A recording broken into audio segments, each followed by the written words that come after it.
தமிழ்நாடு மின்வாரிய அலுவலக hard disk திருட்டு வழக்கில் மேலும் ஒருவர் கைது செய்யப்பட்டிருக்கிறார்.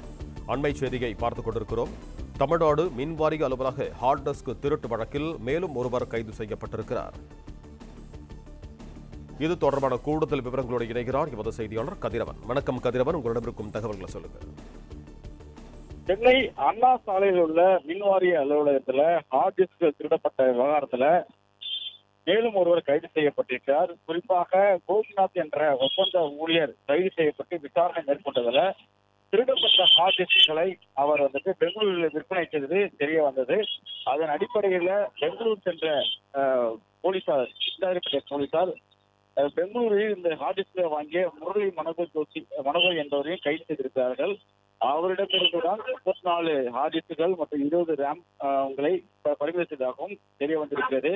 குறிப்பாக 5 தனிப்படைகள் அமைக்கப்பட்டு தமிழ்நாடு மின் பதிப்பான அந்த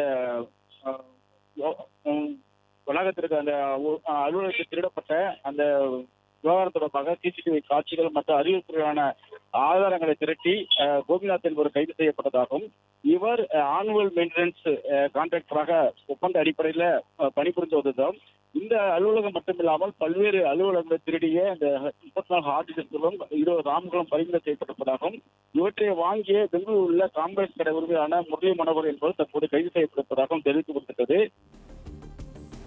நன்றி கதிரவன், உங்கள் தகவல்களுக்கு.